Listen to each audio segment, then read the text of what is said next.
तो आप सभी का हार्दिक अभिनंदन हमारी कक्षा में। आज हम हिंदी अनिवार्य की कक्षा में मीराबाई की कुछ रचनाओं पर चर्चा करेंगे। आप जानते ही हैं कि मीराबाई का जन्म राजस्थान में हुआ था और राजस्थान की महिला, विशेष रूप से जो रचनाकार हैं उनमें मीराबाई का नाम बड़े सम्मान के साथ लिया जाता है। और इनका जो साहित्य है वो पूरा का पूरा भक्ति काल के अंतर्गत उसका समावेश किया गया है। मध्य काल में जब स्त्रियों पर बहुत ज्यादा बंधन थे और रूढ़िवादी दृष्टिकोण स्त्रियों के प्रति अपनाया जाता था, और यहाँ तक कि स्त्रियों को भोग की सामग्री समझा जाता था और उन्हें अपने घर से बाहर भी नहीं निकलने दिया जाता था, और निर्णय लेने में भी किसी प्रकार से जो स्त्रियां थी मध्यकाल की, वो जब सक्षम नहीं थी, तब मीराबाई ने अपने परिवार से, अपने समाज से एक विद्रोह किया और श्री कृष्ण की भक्ति में अपना सर्वस्व निछावर उन्होंने किया था। तो मीराबाई का नाम एक भक्त के रूप में लिया जाता है। श्री कृष्ण की भक्ति के लिए वो जानी जाती हैं, अपने गेय पदों के लिए वो जानी जाती हैं, और सरल सहज भाषा में, सरल सहज राजस्थानी मिश्रित जो भाषा है, जिसमें ब्रज के भी शब्द हैं, जिसमें खड़ी बोली के भी शब्द हैं, जिसमें गुजरात के भी शब्द हैं, और राजस्थान का मूल ढांचा है उस भाषा का, उसमें उन्होंने कृष्ण की भक्ति तो की ही है, साथ ही उन्होंने अपने समय की स्त्रियों की जो स्वातंत्र्य चेतना है उसको भी अपनी कविता में अभिव्यक्त किया है, ऐसा प्रतीत होता है। मीराबाई के बारे में आ, थोड़ी सी जानकारी आपको है ही पीछे से, कि किस तरह से वो जब बहुत छोटी थी तो ही उनका कृष्ण भक्ति में आ, उनका वो उन्मुख हो गई थी कृष्ण भक्ति की ओर। और उसके बाद उनका विवाह हुआ भोजराज से, और भोजराज की मृत्यु हो गई। राणा सांगा के पुत्र थे भोजराज, और राणा सांगा की पुत्र वधू के रूप में मीराबाई आ, चित्तौड़ में आई, और भोजराज की जब मृत्यु हो गई बहुत जल्दी ही, तो मीराबाई ने अपना जो पूरा जीवन है वो कृष्ण भक्ति को समर्पित कर दिया था। अगर आप चित्तौड़ के किले में कभी घूमने जाएं तो वहाँ मीराबाई का मंदिर आप देख सकते हैं, जहाँ पर बैठ करके मीराबाई भजन किया करती थी, सत्संग किया करती थी, और साधुओं की संगत किया करती थी। ये भी जानते होंगे आप कि जो मीराबाई का जो देवर था, उसने मीराबाई की जो ये भावना थी, भक्तिमयी जो भावना थी, उसको कुचलने का उन्होंने प्रयास किया, और उन्होंने ऐसा समझा कि जो राज परिवार की जो महिलाएं हैं उनको बाहर के लोगों के साथ नहीं बैठना चाहिए, साधुओं के साथ संगत नहीं करनी चाहिए। लेकिन मीरा ने कभी भी आ, उस भावना को नहीं माना, और हमेशा ही अपनी भक्ति को अपने समाज की, अपने कुल की मर्यादा से हमेशा ऊपर रखा। तो ये सारी बातें मीराबाई के बारे में आप जानते हैं। थोड़ी सी भाषा के बारे में मैंने बात की, और ये जो पद हैं इस पाठ्यक्रम में जो शामिल किए गए हैं, बहुत सारे पदों को आप पूर्व में पढ़ चुके हैं। हम बहुत सरसरी तौर पर इनका अध्ययन करेंगे। पहला जो पद है, बसो मेरे नैनन में नंदलाल। नंदलाल कृष्ण को संबोधित किया गया है और कहा गया है कि मेरे नेत्रों में बस जाइए। तो देखिए, नेत्रों में तो बसा जा नहीं सकता, किसी के नेत्रों में कोई प्लॉट नहीं ले सकता, कोई घर नहीं बना सकता। और जब इस तरह की बातें कविता में कर दी जाती हैं तो उसे लाक्षणिकता कहा जाता है। तो इनके काव्य में लाक्षणिकता के भी अंश मिलते हैं, और लक्षणा शब्द शक्ति से आप इसे जोड़ सकते हैं। तो बसो मेरे नैनन में नंदलाल, ये मुहावरा भी है कि किसी के आंखों में बस जाना, है ना, आंखें चार हो जाना। तो जब काव्य में कोई मुहावरों का प्रयोग हो जाता है तो वहां आप समझे कि वहां पर रूढ़ा लक्षणा का प्रभाव दिखाई देता है शब्द शक्ति के रूप में, और उसे काव्य में लाक्षणिकता कहा जाता है। तो ये यहाँ पर कहना चाहती है, बसो मेरे नैनन में नंदलाल का मतलब है कि हे नंदलाल, मेरे जीवन में आपका जो स्थान है वो सर्वोच्च है, और नेत्रों में बसना प्रेम का सूचक होता है। तो यहाँ पर श्री कृष्ण के प्रति प्रेम का संकेत यहाँ पहली पंक्ति में मिल रहा है। वो कह रही है कि श्री कृष्ण, आप मेरे नेत्रों में बस जाइए, अर्थात या मेरे नेत्रों में बसे हुए हो। कहने का तात्पर्य है कि मेरा आपसे गहरा प्रेम है। और आप जानते हैं कि मीराबाई का जो काव्य है वो माधुर्य भाव का काव्य है, या इनकी जो भक्ति है उसको माधुर्य भाव की भक्ति कहा जाता है। जब आ, ईश्वर को प्रियतम मानकर, पति मानकर जब कोई भक्ति की जाती है तो उसे माधुर्य भाव की भक्ति कहा जाता है। और यदि हम बात करें 10वीं शताब्दी में, तो वहां पर दक्षिण भारत में एक आंदाल नाम की एक भक्तिन हुई थी। वो श्री रंग जी को अपना पति मान करके भक्ति किया करती थी। और मीराबाई 15वीं 16वीं शताब्दी के बीच में मीराबाई राजस्थान में श्री कृष्ण की उसी प्रकार के माधुर्य भाव की भक्ति कर रही थी। इसीलिए अ, जो मीरा है उनको हम अ, राजस्थान की या उत्तरी भारत की आंदाल कह सकते हैं, या जो 10वीं शताब्दी की जो आंदाल थी उनको हम दक्षिण भारत की मीरा कह सकते हैं। तो उनमें दोनों में थोड़ा सा अ, साम्य दिखाई देता है। चलिए अगली पंक्ति पर चलते हैं। मोहिनी मूरत ऐसी मूर्ति है, ऐसा रूप है, अ, ऐसी छवि है कि वह किसी को भी मोह लेती है।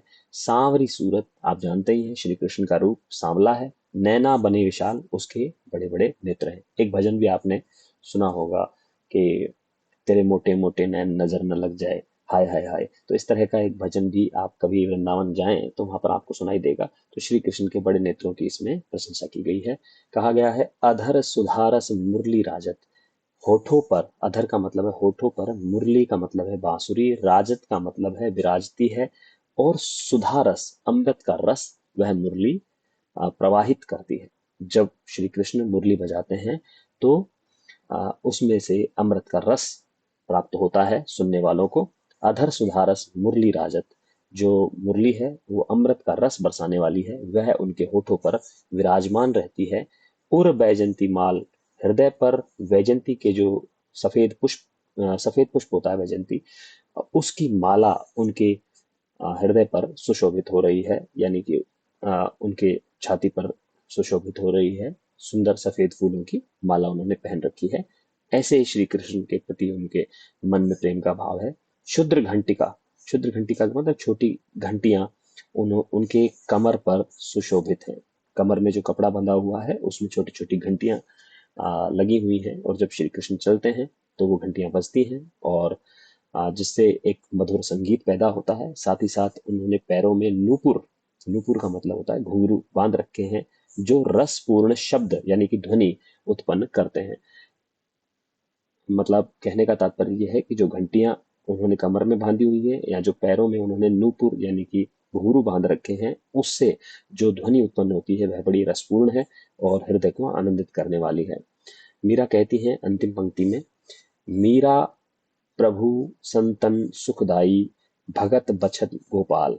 हमारा जो गोपाल है यानी कि कन्हैया है, कृष्ण है, वह भक्तों का पालन पोषण करने वाला है अपने वत्स की तरह। बछल शब्द जो है वो वत्सल से बना है, वत्सल, भक्त वत्सल है, यानी कि अपने भक्तों की पुत्र की तरह, संतान की तरह वो पालन पोषण करते हैं, और सभी संतों को सुख प्रदान करते हैं। मीरा के प्रभु गोपाल, मीरा के जो प्रभु हैं श्री कृष्ण हैं, वो भक्तों के प्रति वात्सल्य भाव रखते हैं, पुत्र का, संतान का सा स्नेह रखते हैं, और संतों को सुख प्रदान करने वाले हैं।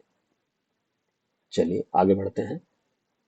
दूसरा जो पद है वह है, मेरे तो गिरधर गोपाल दूसरो न कोई।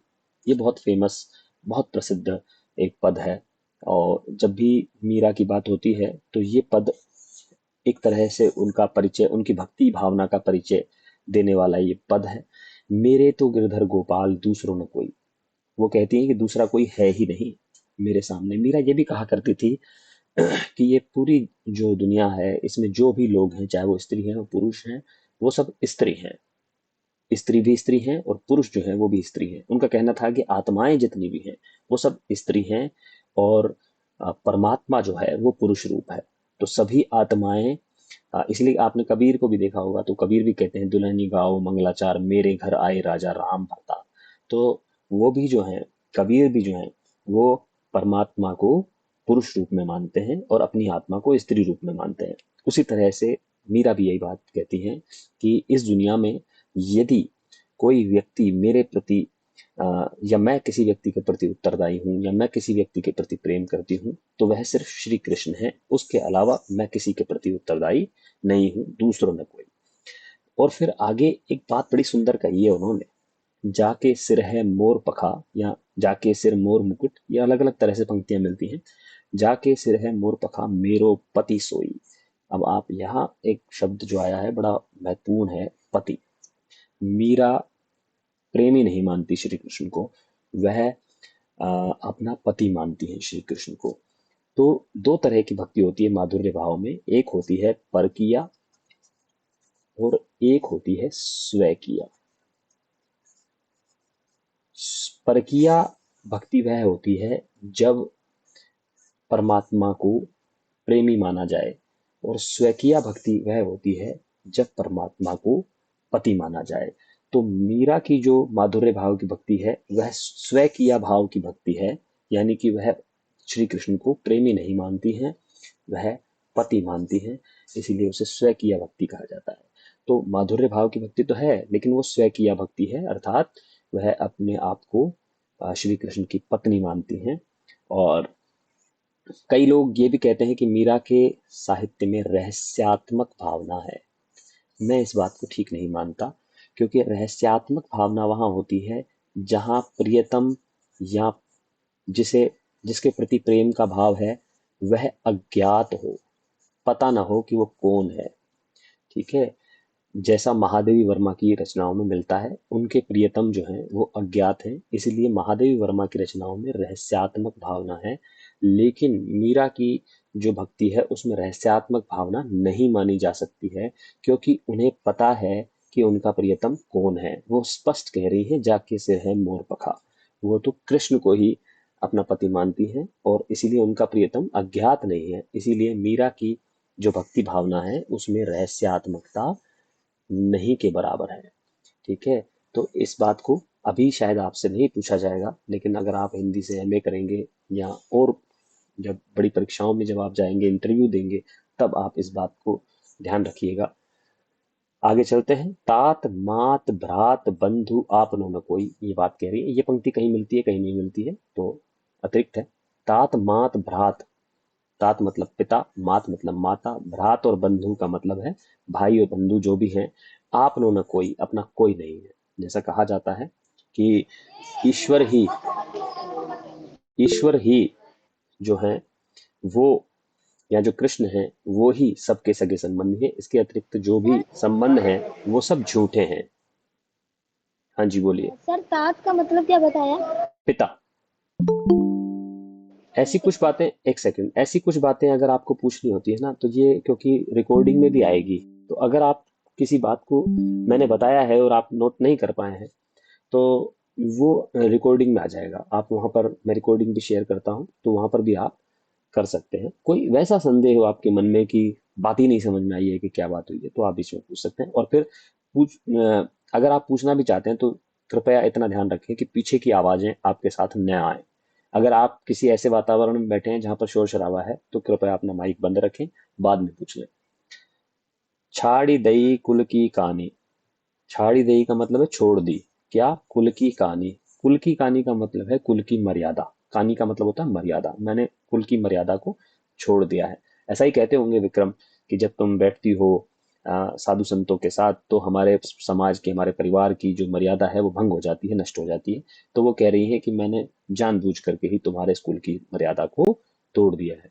और आप देखिए कि मध्यकाल में जब स्त्रियां बोल नहीं पाती थी, बड़ा बड़ा घूंघट करती थी, अपने पति के सामने कुछ कह नहीं पाती थी, अपने परिवार के सामने, ससुर के सामने कुछ नहीं कहती थी, उस समय वो गीत लिख करके कह रही हैं कि मैंने छोड़ दी है कुल की मर्यादा। तो एक तरह से वो अपनी स्वतंत्रता की घोषणा कर रही हैं। कहा करी है कोई, और फिर चुनौती दे रही हैं कि कर लो जो इसको जो करना है। कहा करी हो कोई, क्या कर लेगा कोई। तो मैंने तो छोड़ दी है अपनी कुल की मर्यादा, और जिससे जो कुछ करना हो वो कर ले। आगे देखिए क्या कह रही है। संतन ढिग बैठ बैठ लोक लाज खोई। मैंने संतों के साथ बैठ बैठ करके, ढिग का मतलब होता है साथ, तो संतों के साथ बैठ बैठ करके मैंने लोक की लज्जा को छोड़ दिया है। लोक तो यही कहता है कि आ, इसमें तो कोई शर्म ही नहीं बची है, लेकिन वो इस बात की घोषणा कर रही है कि मैं तो संसार की नजर में मैंने शर्म को, लोकलाज को त्याग दिया है। और वो लोकलाज मैंने कैसे खोई है, इस बात का मुझे गर्व है कि वो लोकलाज मैंने कोई गलत काम करके नहीं खोई है, बल्कि मैंने संतों के साथ बैठ करके सत्संग करके वह लोकलाज खोई है।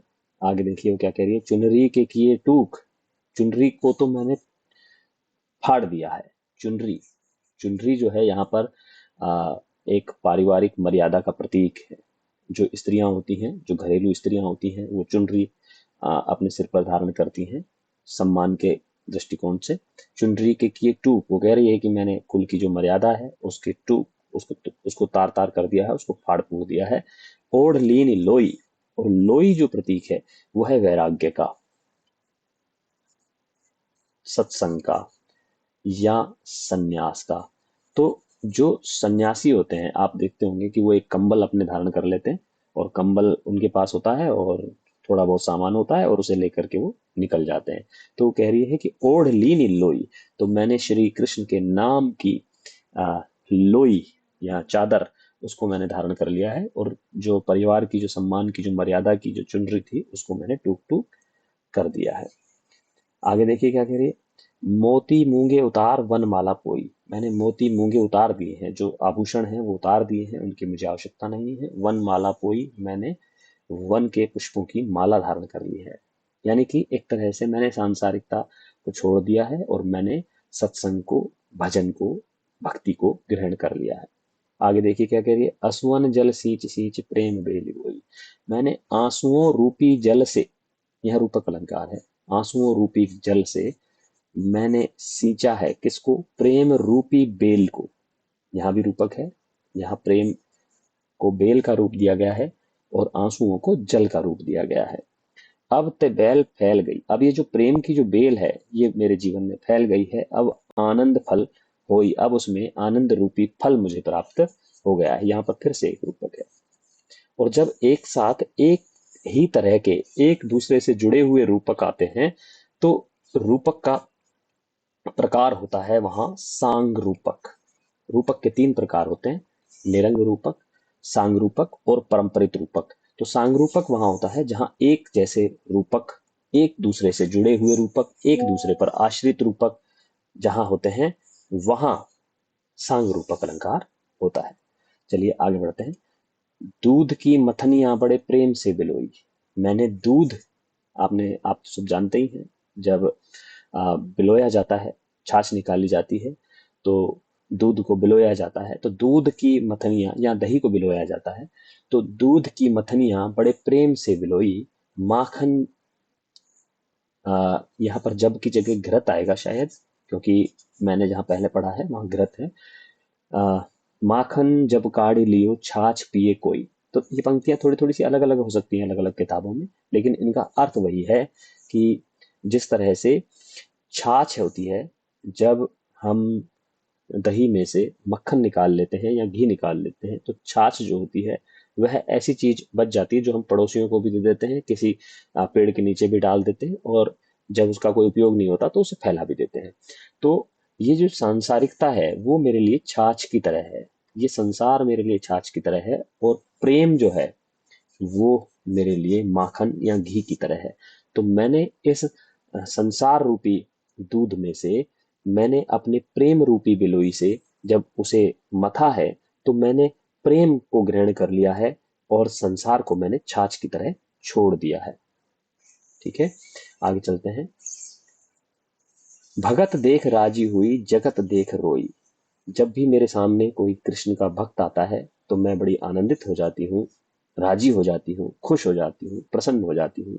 लेकिन इस संसार को देख करके मुझे रोना आता है कि ये संसार अभी भी सांसारिक बातों में उलझा हुआ है, और वह कृष्ण के सच्चे प्रेम को नहीं समझ पा रहा है। दासी मीरा लाल गिरधर तारो अब मोई, अब अंत में मीरा अपने नाम की छाप लगा रही है इस पूरी कविता में, और कह रही है कि हे लाल गिरधर, हे मेरे प्यारे कृष्ण, तारो अब मोही, अब मेरा उद्धार करो। तारो मतलब संसार एक सागर है, और इस सागर से मुझे पार कराओ, तारो अर्थात मेरा उद्धार करो। तीसरा जो पद है वो है, मैं तो सांवरे के रंग रांची, मैं तो सांवरे के रंग में रंग गई, है ना। एक गीत भी आप सुनते होंगे, वृंदावन में कभी जाएं तो आप सुने कि मैं तो बांके की बांकी बन गई और बांका बन गया मेरा, इस तरह की एक गीत आप वहां सुनेंगे। तो यहाँ पर जो मीरा है वो कह रही है कि मैं तो सांवरे के रंग में रंग गई हूँ पूरी तरह से। सांवरे का जो रंग है यानी कि प्रेम है, या कृष्ण का जो प्रेम है उसमें मैं डूब गई हूँ। साज सिंगार बांध पग घुंघरू, लोक लाज तज नाची। जब मैं कृष्ण के प्रेम में मग्न हो जाती हूँ तो मैं सिंगार करती हूँ और पग घुंघरू बांधती हूँ, अपने पैरों में घुंघरू बांधती हूँ और लोक लाज को छोड़ करके मैं उसके प्रेम में मग्न होकर नाचती भी हूँ। तो यहाँ पर एक बात जो समझ में आती है वो ये समझ में आती है कि मीरा का जो चित्र हमें देखने को मिलता है वो या तो सफेद रंग की साड़ी में मिलता है या हमें गेरुए रंग की साड़ी में मिलता है। मीरा कह रही हैं कि साज सिंगार बांध पग घुंघरू, लोक लाज तज नाची। एक बहुत बड़े विद्वान हैं हिंदी के, राजस्थान के ही उदयपुर के हैं, आजकल शिमला महाविद्यालय में है, शिमला में विश्वविद्यालय में है। उनका नाम है श्री माधव हाड़ा जी। माधव हाड़ा जी की एक किताब है, पचरंग चोला पहन सखी रुई। ठीक है, उसमें भी वो ये बात कहते हैं कि मीरा ऐसी स्त्री नहीं थी जो सफेद वस्त्र पहन करके किसी एक कोने में पड़ी रहती थी या गीत गाती थी, या गेरुए वस्त्र पहन करके वो सन्यासिन हो गई थी। उसने अपने आप को बार बार कहा है कि मैं तो पत्नी हूँ। और जब कोई स्त्री अपने आप को किसी पुरुष की पत्नी मानती है तो वह न तो सफेद वस्त्र धारण करती है न गेरुए वस्त्र धारण करती है। तो वो पूरी तरह से, जिस तरह से सांसारिक पत्नियां पूरे श्रृंगार के साथ अपने पति के साथ रहती हैं, उसी तरह से ऐसा उनका मानना है माधव हाड़ा जी का कि वो जो मीरा थी वो पूरी तरह से साज श्रृंगार करती थी और पूरी तरह से पग घुंघरू बांध करके अपने स्वामी को रिझाने के लिए वह नृत्य आदि किया करती थी। लोक लाज तजी नाची, बार बार वो लोक लाज की बात करती है।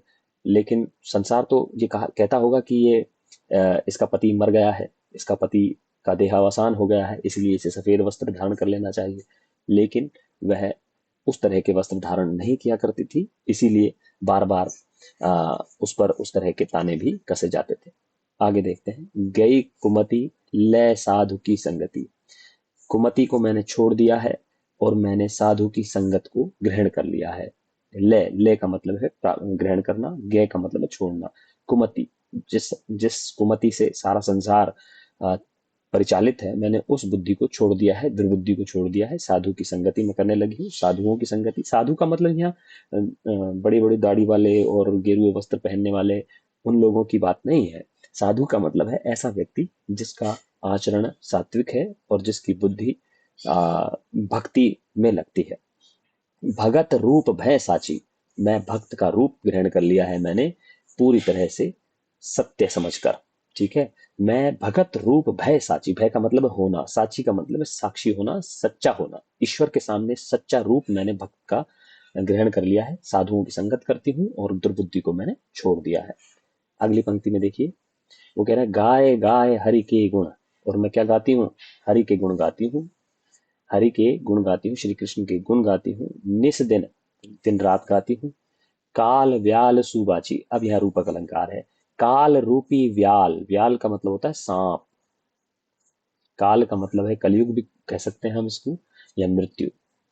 तो मृत्यु रूपी जो सांप है मैं उससे बच गई हूँ, अब मुझे मृत्यु का भी कोई भय नहीं है, क्योंकि मुझे तो मेरे परमात्मा मिल गए हैं। ऐसा कहा जाता है, इसी को ही मोक्ष भावना कहा जाता है कि जब परमात्मा से साक्षात्कार हो जाता है तो मनुष्य को मृत्यु का भय जो है वो समाप्त हो जाता है, निर्भय हो जाता है व्यक्ति, अभय हो जाता है। और जो अभय हो जाता है वही परमात्मा तक पहुंचता है, या जो परमात्मा तक पहुंच जाता है वह अभय हो जाता है। तो वो बार बार कह रही है कि मैं मृत्यु रूपी व्याल से, सांप से बच गई हूं, क्योंकि मैंने रात दिन श्री कृष्ण के गीत गाए हैं। उन बिन सब जग खारो लागत, ये सारा संसार मुझे खारा लगता है, संसार सागर की तरह मुझे खारा लगता है। संसार, आप देखते हैं सागर में कितना पानी भरा हुआ है, अथाह पानी है। और धरती पर जो पानी है उसमें से अधिकतर जो पानी है वो प्रतिशत तो शायद 95-97% शायद पानी जो है, या शायद 70-75%, मुझे पता नहीं है पूरी तरह से, वो सागर का पानी है और वो खारा है, उसे पिया नहीं जा सकता। तो यहाँ पर वो कह रही है कि उन बिन सब जग खारो लागत, संसार रूपी जो सागर है उसका जल मुझे खारा लगता है, अर्थात मुझे ये संसार किसी प्रकार भी रुचता नहीं है, इसमें मेरी रुचि समाप्त हो गई है। बात और बात सब काची, श्री कृष्ण के अलावा जो दूसरी बातें संसार करता है वो भी सब मुझे कच्ची बातें लगती हैं, बेकार बातें लगती हैं, उनका कोई मूल्य नजर नहीं आता है। मीरा कहती है, श्री गिरधर लालसु भगति रसीली जाची, मुझे तो एक ही बात जच गई है कि श्री कृष्ण की भक्ति ही रसपूर्ण है, रसीली है, ये बात मुझे जच गई है। आगे चलते हैं। और चौथे पद में वो कह रही है कि मैं गिरधर के घर जाऊं, मैं तो गिरधर के घर जाऊंगी। गिरधर मारो साचो प्रीतम देखत रूप लुभाऊं, मेरा प्रियतम जो है, जो सच्चा प्रियतम केवल गिरधर है, कृष्ण है, उसका उसका रूप देख करके ही मुझे आनंद मिलता है। उसे अपने रूप से लुभाना चाहती हूँ और उसके रूप को देख करके स्वयं भी मैं आनंदित होना चाहती हूँ।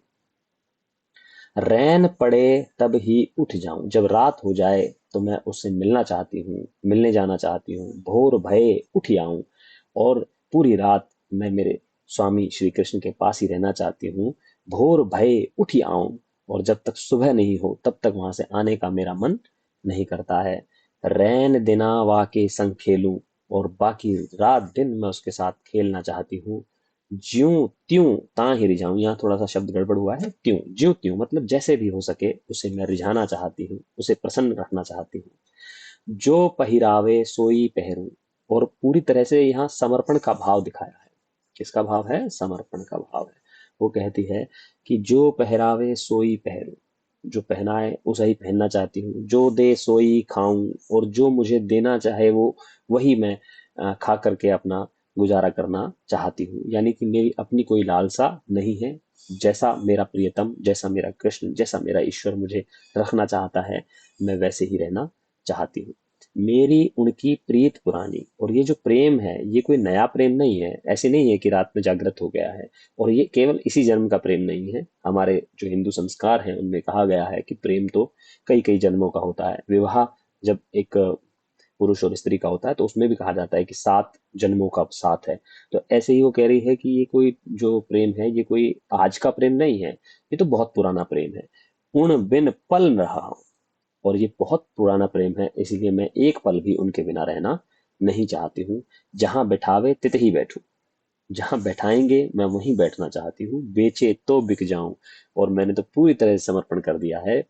और यदि वो मुझे बेचना भी चाहें तो मैं बिकने को भी तैयार हूँ। मीरा के प्रभु गिरधर नागर बार बार बलि जाऊं, मीरा कहती है कि मैं अपने ऐसे श्री कृष्ण पर, जो गिरी को धारण करने वाले हैं, गिरधर गिरी को धारण करने वाले हैं, ऐसे नागर, नागर का मतलब है बुद्धिमान व्यक्ति, हम शहरी व्यक्ति, बुद्धिमान व्यक्ति, ऐसे मेरे श्री कृष्ण पर मैं बाल बाल बलिहारी जाना चाहती हूँ, न्योछावर जाना चाहती हूँ।